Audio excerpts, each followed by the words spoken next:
Hello and welcome to casing education. I am Kulbhushan. Let's start today's tutorial. तो देखिए, हिंदी साहित्य जो हम सीख रहे हैं, जो हम कवर कर रहे हैं, उसमें ये तीसरी वीडियो है। हमने ये देख लिया कि हिंदी साहित्य का जो पैटर्न है वो कैसा रहता है, उसमें किस किस तरह के क्वेश्चन आते हैं, किस किस तरह से आते हैं। फिर हमने देखा कि हिंदी साहित्य का सिलेबस क्या है जो यूपीएससी के लिए, वो भी हमने देख लिया, अच्छे से समझ लिया। अब इसमें हम देखने वाले हैं कि हिंदी साहित्य या साहित्य वास्तव में है क्या। बहुत सारे लोग हिंदी साहित्य को एज एन ऑप्शनल तो ले लेते हैं, उसकी तैयारी भी करने लग जाते हैं क्योंकि ये स्कोरिंग है, लेकिन उनको यही पता ही नहीं रहता कि साहित्य है क्या। अब मान लीजिए आप सारी चीजें क्लियर करके आप इंटरव्यू तक पहुंच गए और इंटरव्यू में आपसे पूछ लिया, अच्छा आपने हिंदी साहित्य ऑप्शनल लिया है? हाँ जी लिया है। तो बदलिए, चलिए बताइए साहित्य होता क्या है। तो बड़ा ही बेसिक क्वेश्चन है, लेकिन बड़ा ही इंपॉर्टेंस है इसकी इंपॉर्टेंस बहुत ज्यादा है। तो इसलिए ये समझना जरूरी है कि हिंदी साहित्य एक्चुअल में है क्या, या साहित्य एक्चुअल में है क्या, ये कितने तरह का होता है। तो आइए समझते हैं इसको आसान भाषा में। सबसे पहले हम बात करेंगे साहित्य क्या है। साहित्य शब्द अंग्रेजी के शब्द लिटरेचर का पर्याय है और ये लैटिन शब्द लेटर से बना हुआ है। साहित्य शब्द को अगर हम तोड़े तो क्या बनेगा? से प्लस हित, मतलब इसका अर्थ क्या निकलता है? सबका हित, है ना, यानी कि हित के साथ या सबका हित। तो इसका मतलब यह है कि ऐसा लिटरेचर, ऐसा लिखा हुआ कुछ ऐसा मैटर जिसमें सबका हित हो, उसको हम साहित्य बोलते हैं। साहित्य की विशेषता क्या होती है? साहित्य में शब्द और अर्थ दोनों के बीच में कंपटीशन रहता है, प्रतिस्पर्धा रहती है। मतलब कभी तो क्या होता है, शब्द अधिक महत्वपूर्ण हो जाता है, कभी अर्थ अधिक महत्वपूर्ण हो जाता है। ठीक है। साहित्य में तीन चीजें होनी चाहिए। आप देखिए, अगर आपसे कोई पूछे कि मान लिया आप किसी मार्केट से गुजर रहे हो, या आपने देखा होगा स्टेशन के पास किताबें बिकती रहती है, मनोरंजन वाली किताबें, मैगजीन वगैरह, है ना, तो क्या वो साहित्य हैं? आप बताइए सोच के, क्या वो साहित्य है? नहीं, वो साहित्य नहीं है, क्योंकि साहित्य की ना कुछ विशेषताएं होती हैं। वो विशेषता होंगी तो ही हम उसको साहित्य या लिटरेचर बोल सकते हैं। ठीक है। तो क्या विशेषताएं हैं वे? सबसे पहले तो ये कि वो सार्थक होना चाहिए, मतलब उसका कुछ ना कुछ अर्थ निकलता हो। ऐसी मैं कुछ भी लिख दूं उटपटांग और उसको मैं साहित्य बोलने लगूं तो वो साहित्य नहीं हो जाएगा, क्योंकि उसका कोई मीनिंग ही नहीं निकलेगा। तो साहित्य होने के लिए क्या है, उसका मीनिंग निकलना चाहिए, कुछ ना कुछ मतलब निकलना चाहिए, तभी वो साहित्य कहलाएगा। दूसरा, वह सुंदर होना चाहिए, मतलब पढ़कर आनंद आना चाहिए। साहित्य ऐसा नहीं कि आप पढ़ रहे हैं, बोरियत से पढ़ रहे हैं, कुछ मजा ही नहीं आ रहा, नहीं। साहित्य लोग पढ़ते ही क्यों हैं? क्योंकि वो साहित्य को पढ़ते हुए आनंदित होते हैं, तो साहित्य को पढ़ने में आनंद आता है। तो साहित्य को जो दूसरा उसका जो लक्षण है वो क्या है कि उसको पढ़ के आनंद आना चाहिए। तीसरा और सबसे इंपॉर्टेंट जो उसका लक्षण है वो क्या है, उसमें समाज का हित छुपा हुआ होना चाहिए। अगर मान लिया आप कोई भी ऐसी चीज पढ़ रहे हैं जिसमें मनोरंजन तो है, मान लिया आप बॉलीवुड की कोई न्यूज पढ़ रहे हैं, ठीक है, उसमें आपको आनंद भी आएगा, उसका कोई मतलब भी निकलेगा, लेकिन उसमें समाज का हित थोड़ी ना छुपा हुआ है। तो जब उसमें समाज का हित नहीं है तो वो साहित्य हो गया क्या? नहीं, वो साहित्य नहीं हुआ। तो तीनों चीजें होनी चाहिए, तभी वो हमारा साहित्य कहलाएगा।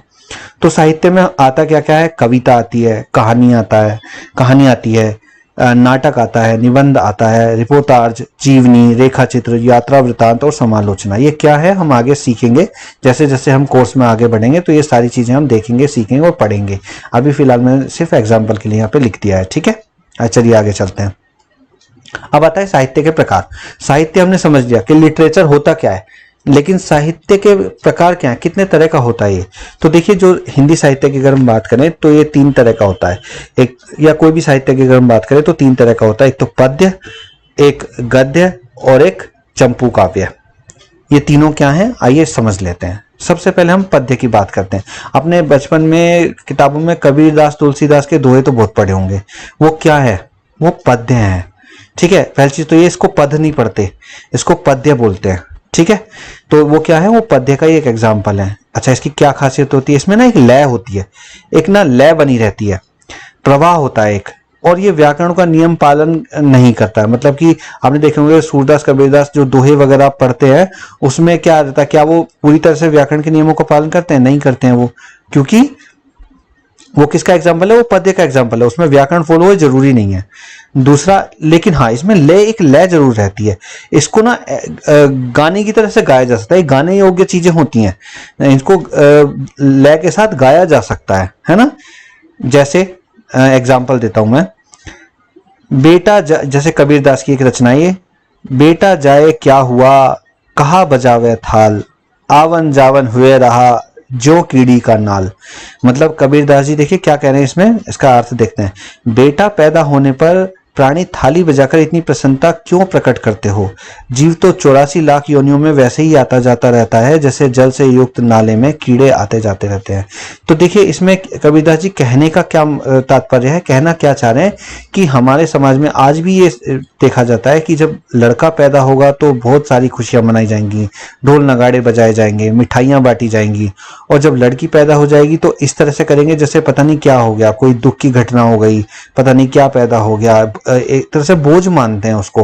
क्यों भाई? एक चीज बताइए, जो आजकल लड़का करने में सक्षम है वो लड़की करने में भी तो सक्षम है, तो हम ऐसा भेदभाव क्यों करते हैं, हम ऐसा व्यवहार क्यों करते हैं कि भाई लड़के के पैदा होने पे तो हम ढोल नगाड़े बजा रहे हैं और लड़की के पैदा होने पे हम इस तरह से बिहेव कर रहे हैं। देखिए कबीरदास ने कितने टाइम पहले ये बोल के गए हैं, लेकिन ये आज भी आज के जमाने में भी ये प्रासंगिक है, ये सही बैठता है।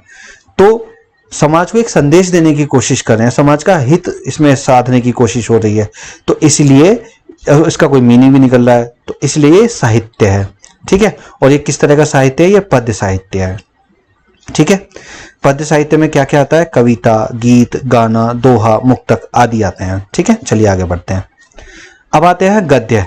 गद्य में क्या है? यह पहली चीज तो ये है कि ये सीधा सिंपल लिखा जाता है, इसमें व्याकरण के नियमों का पालन होता है। चलिए एग्जाम्पल देख लेते हैं, फिर हम इसको समझते हैं।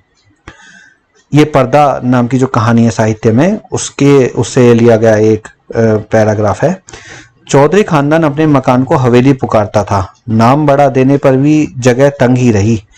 दरोगा साहब के जमाने में जनाना भीतर था और बाहर बैठक में मोड़े पर बैठ नेचा गुड़गुड़ाया करते थे। नेचा यानी कि हुक्का।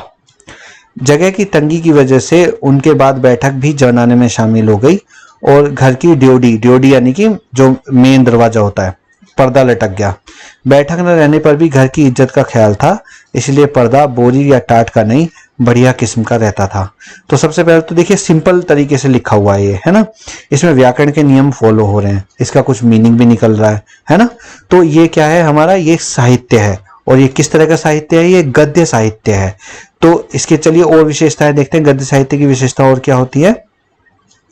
गद्य विद्या की रचनाओं को हम सीधा सपाट पढ़ सकते हैं। सीधा सपाट पढ़ रहे हैं हम क्योंकि उनमें लयात्मकता नहीं होती, इसमें कोई लय नहीं होती, इनको गाने की तरह से गाया नहीं जा सकता। इसके ठीक विपरीत पद्य विद्या की रचनाओं में लयात्मकता होती है, यानी कि इसमें पद्य में क्या रहती है? एक लय बनी रहती है ना। पद में आप रचनाओं को ना गा सकते हैं गाने की तरह से, लेकिन गद्य में हम नहीं कर सकते ऐसा। गद्य में तो आप सीधा सिंपल टेक्स्ट रहता है जिसको हम पढ़ते हैं। ज्ञान विज्ञान से लेकर कथा साहित्य आदि के अभिव्यक्ति का माध्यम तथा साधारण व्यवहार की भाषा गद्य ही है। देखिए जो भी बुक्स वगैरह जो लिखी रहती है या किसी भी चीज की आप टॉपिक जो लिखे रहते हैं वो नॉर्मली गद्य में ही लिखे जाते हैं। गद्य विद्या के तहत क्या क्या आता है? कहानी आती है, उपन्यास आता है, नाटक आता है, निबंध आता है, संस्मरण आता है, व्यंग्य आता है, आत्मकथा, पत्र, ये सब किसमें लिखे जाते हैं? ये गद्य में ही लिखे जाते हैं। ठीक है, तीसरा आता है चंपू काव्य। देखिए ऐसी रचना जिसमें गद्य और पद्य दोनों शामिल रहते हैं उसको हम चंपू काव्य कहते हैं, यानी मिक्स रहता है। कुछ थोड़ा सा गद्य लिख दिया, फिर उसमें एक दोहे की तरह से एक लाइन जोड़ दी, है ना, फिर उसमें थोड़ा सा टेक्स्ट आ गया, सिंपल टेक्स्ट यानी कि गद्य आ गया, फिर उसमें कुछ पंक्तियां जोड़ दी कविता की।